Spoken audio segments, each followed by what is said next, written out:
नमस्कार दोस्तों, मैं हूं अवधेश कुमार। हमारा देश बड़ा विचित्र है। यहाँ अपने ही देश की निंदा, आलोचना, उसका विरोध करने, उसका मखौल आने में बहुत लोगों को आनंद आता है। पूर्ण विराम। सरकार गलतियां करे तो उस पर हमला होना ही चाहिए, उसकी निंदा होनी ही चाहिए, लेकिन तथ्य का तो पता कर लिया जाए कि सच्चाई क्या है। पूर्ण विराम।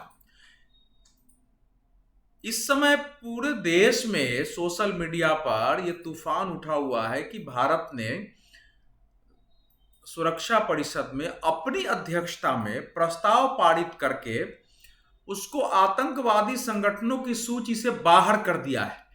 मैं पूरी प्रामाणिकता से कहता हूं कि यह कोरा झूठ है। हालांकि सुरक्षा परिषद के अध्यक्ष होने का यह मतलब नहीं है कि आपके पास पावर भी आ गए, आपके नाम से बयान जारी होगा, आपको हस्ताक्षर करना है। वहां मूल जो ताकत है वो 5 वीटो वाले देशों को है। वो चाहे तो हो, वो चाहे तो नहीं हो। अमेरिका ने 2001 में यह प्रस्ताव लाया था आतंकवादी की सूची का, और वो प्रस्ताव अभी तक बना हुआ है। यह अलग बात है कि जब अमेरिका ने बाजाप्ता उससे बातचीत शुरू कर दी तो व्यवहार में अब उस प्रस्ताव का कोई मायने नहीं है। चीन उसके साथ काम कर रहा है, रूस उसके साथ काम कर रहा है, कतर के लोग वहां आकर के हवाई अड्डे की मरम्मती कर रहे हैं, उसके साथ तुर्की काम कर रहा है, पाकिस्तान तो पहले से तैयार है, अनेक देश कह रहे हैं कि हम उससे बात करेंगे, काम करेंगे, तो हो सकता है। लेकिन सुरक्षा परिषद ने अभी तक आतंकवादी सूची से तालिबान को बाहर करने का प्रस्ताव पारित नहीं किया है। यह बिल्कुल सच है। तो फिर सच क्या है? हंगामा क्यों चल रहा है? दरअसल 16 अगस्त को जब काबुल एयरपोर्ट पर अटैक हुआ था तो उसकी एक मीटिंग बुलाई गई थी। हालांकि अब भारत सुरक्षा परिषद का अध्यक्ष नहीं है, 1 महीने की अध्यक्षता थी जो खत्म हो गई है, लेकिन उस दिन भारत अध्यक्ष था।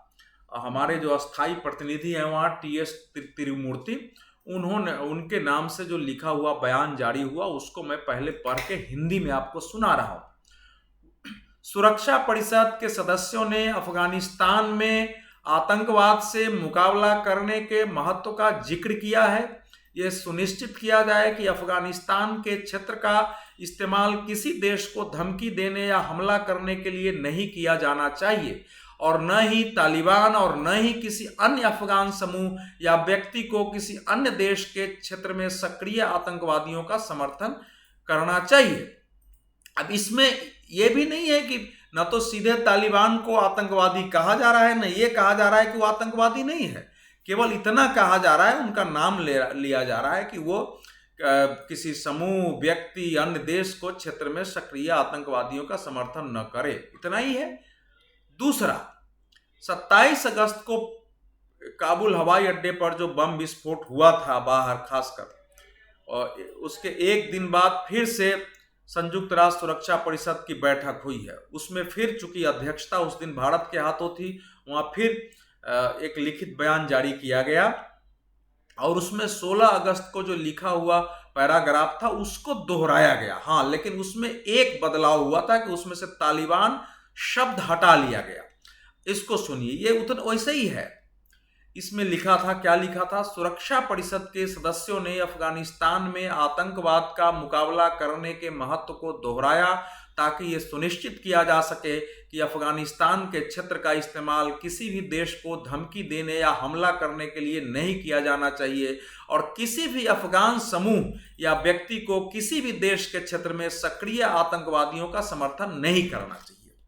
अब यह एक प्रस्ताव है। इस समय तालिबानों के हाथ में शासन। यूनाइटेड नेशन सिक्योरिटी काउंसिल ने प्रस्ताव पारित किया है, भारत के हस्ताक्षर से वो जारी हुआ, लेकिन अब यह कहना कि आतंकवाद की सूची से हटाने का प्रस्ताव पारित हो गया है और उसमें भारत का उसको समर्थन हासिल है, ये क्यों सफेद झूठ लोग फैला रहे हैं? क्यों अपने देश की महिमा गिराते हैं? क्यों सरकार को मजबूर करते हैं? कोई स्पष्ट मेरा मानना है कि अफगानिस्तान जिस हालत में है, तालिबान का वर्चस्व जिस ढंग से हुआ, अमेरिका ने के राष्ट्रपति जो बिडेन ने अपनी कायरता और मूर्खता से जिस ढंग से वहां की स्थिति को बर्बाद किया है, तालिबान जितने शक्तिशाली होकर के, जितने अस्त्र शस्त्रों, अमेरिकी अस्त्र शस्त्रों के साथ इस समय वहां खड़े हैं, उसमें भारत जैसा देश जिसकी चुनौतियां सबसे ज्यादा बढ़ी है, जिसका स्टेक दांव सबसे ज्यादा लगा हुआ है, जिसके लिए रणनीतिक रूप से वो महत्वपूर्ण जगह है, क्योंकि अब पाकिस्तान और चीन हमारे लिए रणनीतिक दृष्टि से बहुत समस्या है। हमको मध्य एशिया से लेकर के चीन और वहां से यूरोप तक के लिए वहां से रास्ता मिलेगा, वहां खनिज पदार्थ है, इसलिए हमने वहां के इंफ्रास्ट्रक्चर में निवेश किया है। ये एक अलग विषय है, इस पर अलग से बात की जाएगी। उसमें भारत दुनिया से अलग हटके मुखर रूप से खड़ा होकर के सीधा विरोध करके अब वो पूरे क्षेत्र को चीन और पाकिस्तान के हाथों, तुर्की के हाथों, जो हमारा विरोधी है, नहीं सौंप सकता। भविष्य में अपने लिए वहां से बिल्कुल बाहर रहने का जोखिम उठाना, ये तो देश के प्रति आघात हो जाएगा, देश को धोखा होगा, देश को इससे क्षति होगी। तो ये बड़ा अजीब समय है और अच्छाई है कि हमारे विदेश मंत्री ने जो भी हमारे ये सरकार ने जो बुलाई थी विपक्षी सभी दलों की बैठक, उसमें कहा कि हम वेट एंड वॉच की पॉलिसी पर चल रहे हैं। अब 31 अगस्त को कतर की राजधानी दोहा में भारतीय विदेश मंत्रालय ने तालिबान के साथ पहली बातचीत की पुष्टि की है। उसने बाकायदा विज्ञप्ति जारी करके बताया है कि जो है 31 अगस्त को कतर में भारत के राजदूत दीपक मित्तल ने तालिबान के दोहा राजनीतिक कार्यालय के प्रमुख शेर मोहम्मद अब्बास अस्तनेकजई से मुलाकात की है। ये बिल्कुल विदेश मंत्रालय का प्रेस रिलीज है, उसकी ये पंक्ति है, छिपाया भी नहीं है भारत ने। लेकिन भारत ने यह भी उसी में कहा है कि यह बातचीत तालिबान के अनुरोध पर दोहा स्थित भारतीय दूतावास में हुई। तालिबान ने इसका खंडन नहीं किया है। तो भारत ने तालिबान से बातचीत का आग्रह नहीं किया था, अनुरोध तालिबान ने भारत से बातचीत का अनुरोध किया था। हमको पता होना चाहिए कि शेर मोहम्मद अब्बास अस्तनेकजई ने पहले भी बयान दिया था कि भारत को अपना यहाँ दूतावास खुला रखना चाहिए, हमको भारत की जरूरत है। उन्होंने देहरादून स्थित इंडियन मिलिट्री एकेडमी से जनरल की बाकायदा ट्रेनिंग किया है, यहाँ से जाके उन्होंने अफगानिस्तान फौज में काम किया है। तो भारत के साथ उनके जुड़ाव है, यहाँ के अपने पुराने साथियों सैनिक के लोगों से भी जुड़ाव है। तो उनकी ये कोशिश चल रही थी। उन्होंने तालिबान को शायद समझाया भी हो ठीक से कि हमारे लिए क्या सही है। आने वाले समय में संभव है वो तालिबान सरकार में किसी विशेष पद पर भी रहे। तो उन्होंने, लेकिन भारत ने उसमें बातचीत क्या किया है, उसी विज्ञप्ति में लिखा है कि अफगानिस्तान में फंसे भारतीय नागरिकों की सुरक्षा और उनकी भारत वापसी पर चर्चा केंद्रित रही हुई है। राजदूत दीपक मित्तल ने इस बात पर चिंता जताई कि अफगानिस्तान की जमीन का इस्तेमाल किसी भी तरह से भारत विरोधी गतिविधियों और आतंकवाद के लिए नहीं किया जाना चाहिए। उसी विज्ञप्ति की में यह भी बात है कि भारत के इन मसलों को लेकर शेर मोहम्मद अब्बास अस्तनेकजई ने आश्वासन दिया है कि इन मुद्दों को सकारात्मक नजरिए से संबोधित किया जाएगा। अब जैसे हम जानते हैं तो ये तो बातचीत होनी चाहिए, कहीं से तो रास्ता खुलना चाहिए कि भाई पहले भी अफगानिस्तान पाकिस्तान दोनों हमारे यहाँ आतंकवाद का केंद्र बन गया था। पाकिस्तान तो है ही है, तालिबान के रहते हमारे देश से जो वायुयान का अपहरण हुआ था दिसंबर 1999 में, वो वहीं जाके उतरा, तालिबानों ने उसकी मदद की थी, तो इसलिए बातचीत हुई है। वैसे तालिबान नेताओं ने बार बार दोहराया है कि भारत इस क्षेत्र का महत्वपूर्ण देश है, हम अच्छे रिश्ते चाहते हैं, जो हमारे यहाँ निवेश है उनका हम स्वागत करते हैं। और उन्होंने ये भी कहा है कि अफगानिस्तान की जमीन का इस्तेमाल किसी भी देश के खिलाफ नहीं होने दिया जाएगा। ये बयान दोहराना आवश्यक है। भारत को बिल्कुल ये ध्यान रखना है, हम अभी वेट एंड वॉच पर चल रहे हैं, न हम हड़बड़ी में हैं कि हम उनको मान्यता देंगे, न हमने अभी ये तय कर लिया कि हम उनको मान्यता नहीं ही देंगे। वो आतंकवादी संगठन रहा है, बिल्कुल हथियार और आतंकवाद के बल पर उसने अफगानिस्तान पर कब्जा किया है। हमने गनी सरकार को मान्यता दी है, लेकिन अगर पूरी दुनिया की स्थिति बदल जाएगी, चीन, पाकिस्तान, तुर्की जैसे देश चाहते ही हैं कि भारत वहां से पूरी तरह बाहर हो जाए, तो हम बिल्कुल मुखर होकर के तत्काल विरोध कर करके हम वहां नहीं जा सकते। परिस्थितियों पर निर्भर करेगा हमारा विरोध और समर्थन, लेकिन तालिबान के प्रतिनिधियों के साथ संपर्क और उनसे संवाद, बातचीत हमारी अपनी जो बातें हैं, हमारी जो अपने मुद्दे हैं, उनके आधार पर बिल्कुल करना चाहिए। आगे भी आवश्यकता हो तो करनी पड़ेगी, करते ही रहना चाहिए।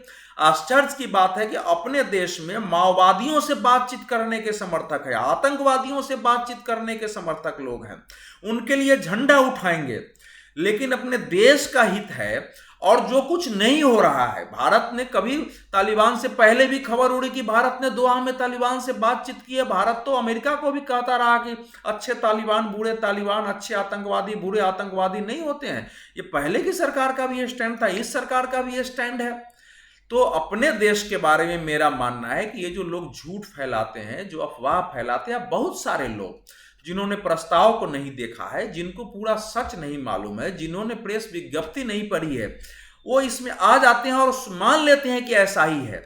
कोई भी सरकार केंद्र में होगी, वो भारतीय हितों को बलि नहीं चढ़ाएगी। ये ध्यान रखिए। ये हो सकता है कि उससे कुछ भूले हो जाएं, लेकिन जानबूझकर भारतीय हित को बलि नहीं चढ़ाएगा। और आतंकवाद के रडार पर खड़ा हमारा देश है, इतना पीड़ित देश है। बहुत सारे लोग तो कह रहे हैं अचानक मान्यता दे दीजिए, भारत वहां से बाहर निकल गया, भारत अलग हट गया। ठीक है, हम बाहर निकल गए हैं, इसमें तो सच है।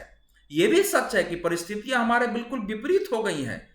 लेकिन अब हम चीन और पाकिस्तान, रूस और तुर्की नहीं हो सकते हैं, यह ध्यान रखने की आवश्यकता है। अभी कुछ दिनों के लिए अफगान की परिस्थितियां अनिश्चित और अस्पष्ट रहेंगी, उसमें इसी प्रकार की नीतियां चलेंगी। लेकिन ये दोनों घटनाएं इस बात का प्रमाण है कि सुरक्षा परिषद के बारे में भी और तालिबान के साथ दोहा में बातचीत के बारे में भी हमारे ही देश में बिल्कुल झूठ, सफेद झूठ फैलाया जा रहा है। यह देश के प्रति अपराध है। धन्यवाद, नमस्कार। आप हमारे चैनल को जरूर सब्सक्राइब करिए। आपके सब्सक्राइब जितनी संख्या बढ़ेगी, मुझे संवाद करने में आपसे आसानी होगी, सुविधा होगी।